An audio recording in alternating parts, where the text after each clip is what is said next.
I'm just trying to think here because yeah, we're coming up to 10 laps to go, but with the safety car, we might not get restarted until like maybe 7 or 8 laps to go. But I'm wondering if we should maybe a driver should try and risk it on the mediums instead, because again, the Well, we're about softs to are find really out. only the softs are only really much of like a 3 or 4 lap sort of a thing if it's like a very late restart. So we'll have to wait and see here with Macaulay as he It takes is on the medium. mediums.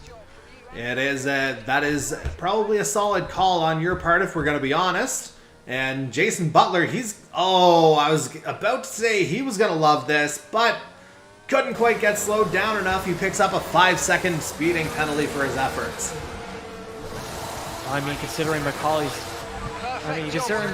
luck, I think that he probably is a bit happy that it's now swapping over to everyone else. He did get a small penalty back in Belgium, but that was nothing compared to what he had in races way before that. So, yeah, he takes on most cars who take on the mediums. We actually notice, even though he does have a time penalty now, Michael Dimitrov actually does take on the soft tire compound. But again, like I said, though, I think the medium tire compound is definitely a less risky decision because, I mean, really, there is still many laps remaining. If it was more so like if we were about to have a restart with maybe like 2, 3, or 4 laps remaining, it probably would be a better idea by then. But in this sort of a scenario here, it's better to not take the risk. Yeah.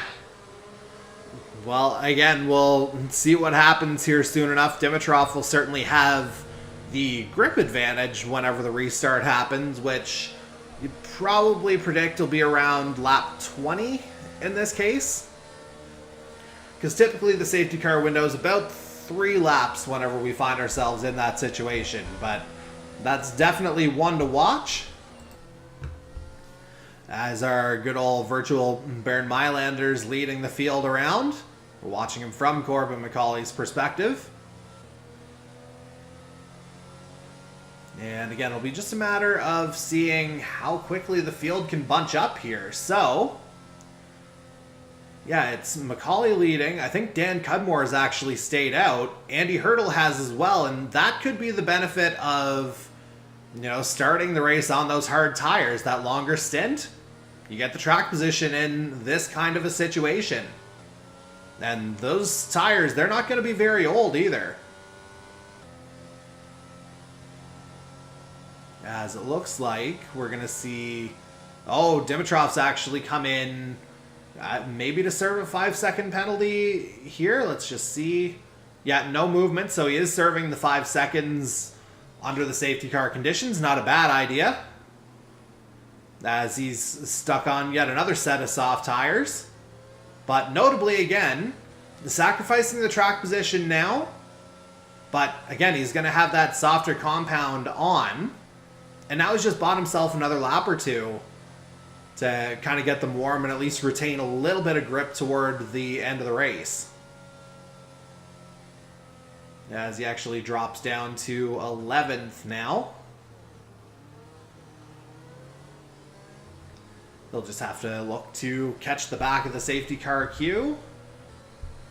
Let's see, is Jason Butler... No, he has not come in. Figured he may have tried to serve his penalty under the safety car conditions as well, but again, he's opting to try and battle it out on track. So again, your top 5 resetting right now is, again, Corbin Macaulay still your race leader, Dan Cudmore up into 2nd, Andy Hurdle 3rd, Darcy Ford in 4th, and Jason Butler again is 5th. Albeit, again, with a 5-second time penalty with the safety car coming in this lap. So, end of lap 19. That's going to give us 8 to go here. Just noticed here, too, this is going to play out almost perfectly for Dan Cudmore and Andy Hurdle. Is that safety? They didn't have to pit before that safety car. They were thinking of it, but it actually may have saved them in this situation. Ford is now going to be back in 4th, and Jason Butler has that 5-second time penalty in 5th, so we can only imagine that unless he's able to pull a gap over cars behind him, he may end up losing a couple spots here. But yeah, Macaulay's now going to get challenged here by the defending champion and a driver that's been very hot as of recently in Andy Hurdle. So here we go. Good start. And yeah, there's Macaulay getting a good jump out of the Parabolica, tried to back the field up as much as possible. And notably, it'll be lap 22 whenever DRS reopens. And yeah, it looks like Macaulay's gotten off really well here into the opening chicane. No fireworks here that I can see, at least out of the top 5. Looks like things have navigated fairly cleanly here. As Macaulay, again, he's just going to try and run away and hide from Cudmore and, oh, notably Darcy Ford getting ahead of Andy Hurdle there into 3rd right away. As Macaulay just sets a personal best, or actually a purple Sector 1. So fastest of all. And already that gap is about 1.3 seconds. So well out of DRS range here now. Although as I say that, it drops to, yeah, just under that 1 second threshold, but may have been just a byproduct of Macaulay going through Ascari as well. As that gap again is around 1.2 seconds, and that's been opened up over the course of the 1 lap here since we've gone back to green flag racing. And again, still 1 lap of pure racing conditions before DRS opens up again, and there's fastest lap of the race to our race leader, 1 minute 23.313, his time. As we will bring it back to Jason Butler here now, and notably it was Colby Luca who wound up retiring from the race. That's why you don't see him on the board anymore. As we're on lap 21, so it'll be 6 remaining at the line this time around. As again, Butler trying to make a bit of a move here. Meanwhile, just ahead, you're seeing Darcy Ford kind of push his way up into 2nd past Dan Cudmore. So whatever tire advantage Cudmore and Hurdle may have had, Darcy Ford's just kind of worked his way past that already, because obviously he came in for that fresh set under the safety car. So that extra lap or 2, Reeves, it seems like it's really made a difference. Oh yeah, and Cudmore's looking for his first podium after 2 races of unfortunately falling just short of, I believe it was 4th and 6th place finishes there, and now he sits about just over 10 points behind Macaulay in the point standings. He had to drop after Macaulay got the victory in Belgium, so Cudmore trying to be a bit of a late surprise here, possibly even fighting 1st, 2nd place against Darcy Ford, trying to get a runner-up, which it's been a while since he's done just that. The 2 top positions he's gotten in the past couple races, it's been a win, so I mean, might as well try and get as many points as possibly can here as Jason Butler and Robert Narakash fighting in 4th and 5th there despite having time penalties. So I guess you could technically say that Andy Hurdle is looking for his, I believe that would be 2nd podium in 6 starts if it were to happen. Well, right now Cudmore's 3rd, so Hurdle would be promoted to 4th right now. So he just missed as it stands right now. Yeah, I meant to say. I got it. Yeah, no, it's all good. But, yeah, you know who's certainly all good with things as they are right now? I had an eye check like a few weeks ago, and yet it still doesn't work. Yeah, sometimes when it goes from the eyes to the brain, it takes a little while longer, or the other way around. But I can tell you again, one guy who has to like what he's seeing is, again, the guy on the other side of your wall. Oh yeah, for sure. I guess I could just give credit that I probably have better eyes than EA Sports ever has. So. Certainly when it comes to coding, perhaps, but that's another story entirely as we're down to 5 laps to go. And again, it's Corbin Macaulay with the lead, again, right around that 2.5 second margin, so that's got him very comfortably. And as we got another VSC, we'll see if this goes full here. Not 100% sure what's gone down, but again, it is VSC conditions right now, not the full safety car, which effectively is just a field neutralizer, so I'm sure our race leader won't mind that too much. But again, if it happens to go full, then, that could change the game here a little bit. Although on lap 23, we'd be looking at about a 1 or 2 lap shootout at the very end. But again, the fact that it's just the VSC and that it hasn't changed over by now, that to me would suggest that we'll probably be, well, there it is, VSC ending. Maintain your pace until we get the green flags. VSC ending. Wait for the greens. And so we're back to green flag racing here now. DRS is right back. And as that happens, we see Jason Butler trying to get past, or he does get past Dan Cudmore again, albeit with the 5-second time penalty. That's just 5 laps of fuel. And Dan Cudmore, he's actually fallen down the field a little bit further. Has something gone on with the series founder and defending champion? Could there be something more in play here, perhaps? Not 100% sure what's gone on here. As I look through the other streams that we've got to try and figure it out, but I can't. Would that be him down the pit lane? It may well be. He may have hit something or made contact somewhere. But he's certainly not within the top 8, so he's either in pit lane or he's out. But yeah, not 100% sure there. But again, lap 24 of 27. I think, yeah, that may have been Dan Cudmore just kind of limping around to pit lane there, to be quite honest. If that it was in fact him that we saw.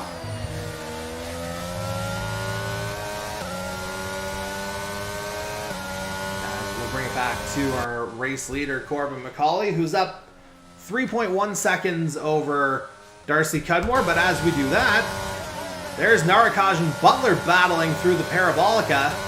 Just caught the middle of that battle. And yeah, it looks like Narakaj for the moment has moved up to 3rd. And yeah, Andy Hurdle not close enough to get him there. Butler goes right past Narakaj this time around. Benefited DRS out of the Parabolica. And so Butler retains 3rd on the track. Again, he'll find himself in net 5th right now. Narakaj would be 3rd. Hurdle would be 4th if things ended as they are right now on kind of a net basis. As we're on lap 25 now, it'll be 2 remaining at the line. And I think we've just had an off there from Michael Dimitrov as we see his view. Yeah, he's gotten something completely wrong at that second chicane. And yeah, Cudmore went in for the soft tires. You can see him running in 9th now. Yeah, Dimitrov, that front wing has disappeared. That is very unfortunate for him there. It looked like he had a lot of potential for a very good finish here in Monza. So by the looks of it, it's likely going to be that Robert Narakaj is going to be the final driver on the podium here, as Andy Hurdle is unfortunately about a second behind from him possibly being able to get on the podium. But again, it's only a 3-second time penalty for Narakaj, and Butler's got the 5 seconds, Hurdle 4 seconds behind. So yeah, it's looking like Narakaj here is he's trying to get past Butler for the, I guess, physical 3rd place position here. Earn it on track, essentially, is what you'd hear the kids say. As we will actually go back to that battle here now. Butler holding on to 3rd on track right now. But again, he'll have his mirrors full of the red, white, and blue here coming through the Parabolica shortly. Or they could just be going through, I had my chicanes wrong. And Narakaj slips by, but Butler's going to have the DRS. That was the detection point. And so, you'd have to think... Actually, no, Narakaj may have had it. I don't know if he had made the move in the detection point. I think that was actually where the zone started. So, my apologies for that. I think I just heard a reaction there from the other side of my wall here. McCauley may have had a moment there coming out of the final chicane, got a little bit loose, and he lost some time there to pretty much everyone behind him, but now by the looks of it, it looks like it's not going to be that big of a deal anymore by the looks of it. So no, matter of fact, fine. Yeah, matter of fact, he's just begun his final lap here now. And that gap's about 4.5 seconds, so yeah, not a whole lot to worry about for our race leader. Meanwhile, we'll go back to that third place battle here. Again, it's Narkaj is ahead on track, 3-second time penalty. Jason Butler there in fourth. Again, on track, but with a 5-second time penalty. So again, that would promote Andy Hurdle to fourth if the result holds. And yeah, that's just kind of how things have shaken out here this last little bit, as we will take it back to our race leader, Corbin McCauley, now, as he, I was about to call that a Scary, and I have it right this time, as he comes through there for the final time. Maybe a little bit loose on the exit, but again, he had the time to play with. And I think the only thing he's looking for now is to turn his name purple again, but I don't know if that's going to happen as he comes through the Parabolica for the final time. And what a time to pull a Drake and go back-to-back. Corbin McCauley to the line, and he does get fastest lap. Look at that. Into the 122s as he picks up the race win. And I believe leading or having the fastest lap is the extra point. It absolutely is. Okay, yeah, that's what I was wondering. That's a pole and win victory that we're gonna get here tonight from McCauley. So that's definitely gonna definitely shake up the points at the very top between Darcy Ford and him as well. So yeah, McCauley going back to back, and he wins in Monza for the second time in his Canadian Motorsports Network Formula One career.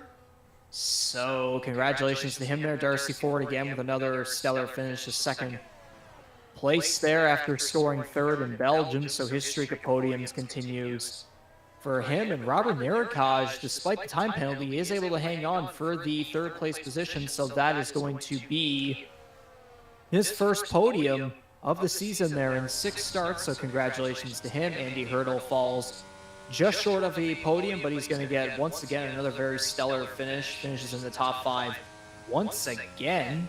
So seeing some good stuff here from the drivers, and it appears the driver of the day, Mike Greathouse. Yes, that is Michael Greathouse. Yeah, a bit of a surprise there, but you can only imagine he probably may have had a bit of a unfortunate qualifying position, but he was able to make his way back up and get some good points there. So congrats to him. And yeah, it's pretty much an all North American podium in Italy, in Monza, of all places. Not even pretty much, it just is. Canada, US. As, again, we'll see the celebrations play out here super quickly before we wrap things up. And again, it's back-to-back victories here for Corbin McCauley when he's needed them. And I think if my math's right, that claws back another 5 points in his deficit from Darcy Ford. And that would make it a 15-point lead with 2 races to go. So he'll still need a little bit of help there. He'll probably need to win out to realistically have a shot. And it all begins again next weekend at good old Interlagos in Brazil, as that'll be round 10 of our season, the penultimate race. And again, that'll go down next Tuesday. We swear to God it'll be 7:30 p.m. Eastern time next week. And I'm not going to knock on wood because I am that confident that it's going to happen, Regan. I mean, it's better to be confident than trying to carry on that attitude of having us possibly almost every single week being delayed by a half hour. But I mean, it's just the way it is. We're still able to get the streams going. We're still able to broadcast what we can from the drivers' perspectives, which has worked to our advantage. But again, 2 races now remaining, so at least we're getting closer and closer to finally having some sort of a break between each other. And yes, the Brazilian Grand Prix up next. 2 races remaining. It's basically Darcy Ford versus Corbin McCauley for the championship. So it's going to definitely come down to the wire. We'll have to see how close the point standings are, and we'll see if McCauley ends up taking the points lead. Probably will be tomorrow.